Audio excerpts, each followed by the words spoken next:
Kesatuan rakyat, kesatuan jiwa, kerajaan perpaduan. Teruskan bersama di dalam channel ini untuk perkembangan-perkembangan isu semasa, isu politik, dan isu-isu hangat di Malaysia pada hari ini. Jangan lupa teruskan bersama di dalam channel ini. Tekan butang like, share, dan subscribe channel ini untuk perkembangan terkini politik di Malaysia.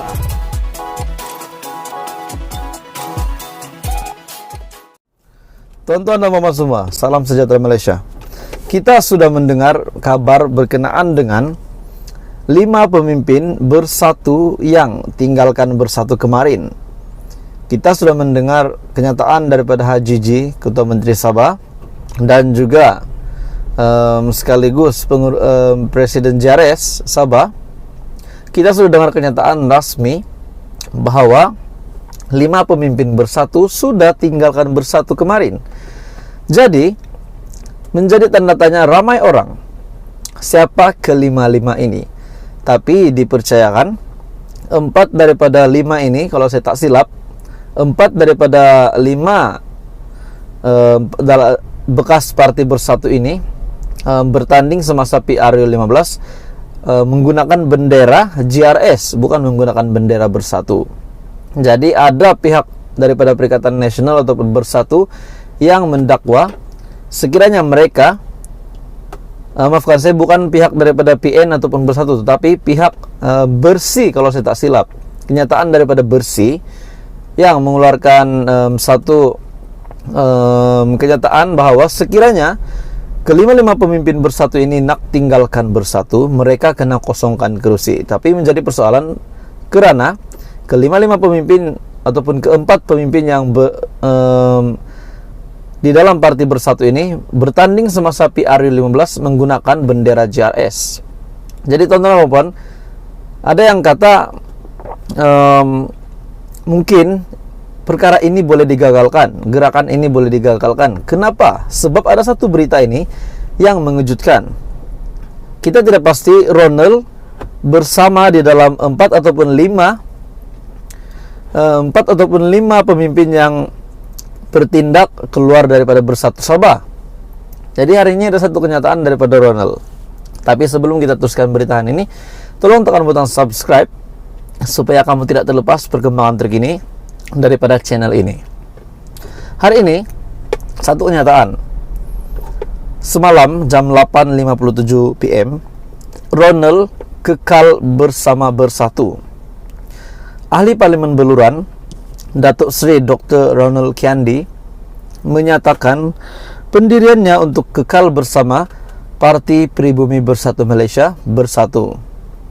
Pendiriannya itu juga menjadikan beliau yang juga naib presiden parti itu sebagai satu-satunya wakil yang tunggal Bersatu di Sabah.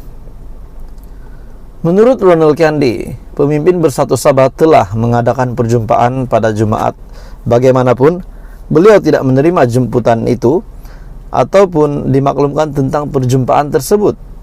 Katanya lagi, tindakan yang diambil oleh bekas Ketua Badan Pimpinan Bersatu Sabah, Datuk Seri Haji John Noor, itu tidak akan menyebabkan Bersatu di Sabah terkubur dan ia akan kekal.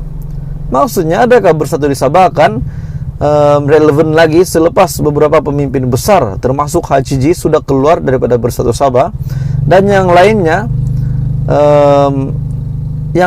bertakhta di atas JRS, bukan lagi Bersatu. Katanya lagi, tindakan yang diambil oleh Ketua Badan Pimpinan Bersatu Sabah, Datuk Haji G Noor, itu tidak akan menyebabkan Bersatu di Sabah untuk terkubur dan ia akan kekal menurut Kiandi. Saya tahu sesetengah ketua bahagian mempunyai pandangan berbeza. Hak mereka untuk memilih parti yang ingin disertai demi kelangsungan politik mereka. Pemimpin Bersatu berhak untuk buat keputusan. Bersatu di Sabah akan kekal di sini dan kita akan membina semula parti ini, katanya.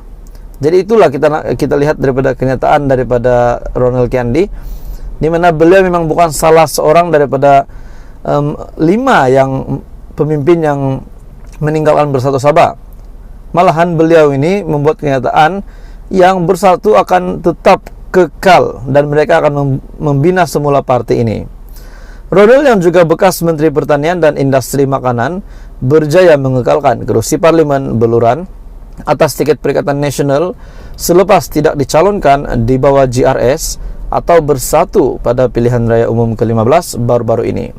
Jadi tuan-tuan dan puan, kejutan lagi untuk gerakan 5 pemimpin bersatu yang telah bertindak keluar daripada parti.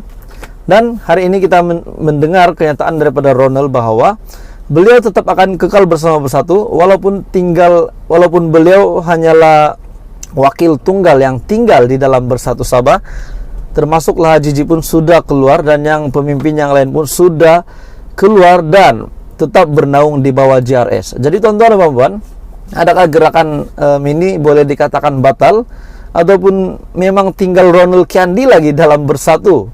Jadi teruskan bersama di dalam channel ini untuk perkembangan terkini politik di Malaysia. Hai semua, salam sejahtera Malaysia. Selamat pagi tuan-tuan dan puan-puan semua. Hari ini kita digemparkan dengan satu berita yang mengejutkan. Dana judi yang pernah Datuk Seri Anwar Ibrahim usulkan, yang pernah Perdana Menteri ke-10 nyatakan bahwa Perikatan Nasional menggunakan duit ataupun dana yang mereka guna semasa berkempen PRU15 adalah dana daripada syarikat perjudian. Dan selepas Perdana Menteri ke-10 membuat kenyataan begini, sudah pasti parti lawan dan juga pemimpin-pemimpin daripada parti komponen Perikatan Nasional akan bersuara. Namun hari ini satu lagi berita yang mengejutkan kepada Datuk Seri Anwar Ibrahim, di mana beliau ini perlu disiasat menurut salah satu pemimpin daripada PAS. Tapi sebelum saya teruskan berita hari ini, saya meminta kerjasama baik kamu untuk tekan butang subscribe supaya kamu tidak terlepas perkembangan terkini daripada channel ini. Hari ini tuan-tuan dan puan-puan semua, saya ambil satu berita daripada Sinar Harian. Dana judi, pemuda PAS meminta polis untuk siasat Anwar. Kenyataan daripada seorang pemuda PAS daripada Kedah meminta polis untuk siasat Perdana Menteri. Pemuda PAS Kedah meminta siasatan dilakukan terhadap Perdana Menteri Datuk Seri Anwar Ibrahim berhubung fitnah kononnya Perikatan Nasional PN menggunakan dana judi untuk membiayai kempen politik pada pilihan raya umum ke-15. Ketua Pemuda PAS Kedah merangkap Ahli Parlimen Padang Terap Nurul Amin Hamid berkata, dakwaan Datuk Seri Anwar Ibrahim yang dibuat ketika sidang akbar selepas mempengerusikan mesyuarat kabinet adalah cubaan untuk menimbulkan persepsi buruk terhadap blok politik itu. Beliau juga berkata tuduhan Perikatan Nasional menerima dana daripada perjudian ataupun syarikat judi berkenaan bukan sahaja tidak wajar, malah tidak berasas dan bersifat fitnah semata-mata. PAS juga telah meminta supaya Perdana Menteri Datuk Seri Anwar Ibrahim mengemukakan bukti dan sehingga hari ini tidak ada bukti diberikan beliau. Jadi saya membuat laporan polis supaya beliau disiasat mengikut Seksyen 499 Kanun Keseksaan kerana telah mengeluarkan kenyataan berunsur fitnah terhadap kami. Ahli Parlimen Perikatan Nasional katanya ketika ditemui pemberita selepas membuat laporan di Ibu Pejabat Polis Daerah ataupun IPD Alor Setar pada malam Jumaat. Nurul Amin juga berkata beliau sebagai calon bertanding pada pilihan raya itu menafikan sekeras-kerasnya bahwa dana yang diterima adalah dana daripada syarikat judi. Jadi kami minta pihak berkuasa seperti polis untuk menyiasat Perdana Menteri kerana telah melakukan jenayah fitnah dan diharapkan pihak berkuasa mengambil tindakan dengan membuka kertas siasatan. Jadi tuan-tuan dan puan-puan, setakat ini saya berfikir, adakah benar ini fitnah? Jadi takkanlah Perdana Menteri ke-10 Malaysia Datuk Seri Anwar Ibrahim membuat sesuatu tindakan itu tanpa berfikir, kan tuan-tuan dan puan-puan. Jadi saya berfikir mungkin oleh kerana beginilah politik, mungkin mereka nak lawan kenyataan daripada Datuk Seri Anwar, jadi mereka pun membuat kenyataan begini di media, sehingga kan mereka kata Perdana Menteri kita ini memfitnah mereka berkenaan dengan dana mereka semasa berkampanye itu adalah daripada syarikat perjudian. Manakala Perdana Menteri pula menurut pemuda PAS ini beliau perlu disiasat. Jadi adakah Anda setuju dengan kenyataan daripada pemuda PAS Kedah ini untuk polis menyiasat Datuk Seri Anwar Ibrahim berkenaan dengan perkara ini? Dan sudah pasti kita tahu Perdana Menteri ke-10 tidak membuat tuduhan sekiranya tidak berasas, kan? Jadi mesti ada sebab kenapa Datuk Seri Anwar Ibrahim berbuat pernyataan sedemikian. Jadi tuan-tuan dan puan, teruskan bersama di dalam channel ini untuk perkembangan terkini berita-berita semasa dan isu politik di Malaysia.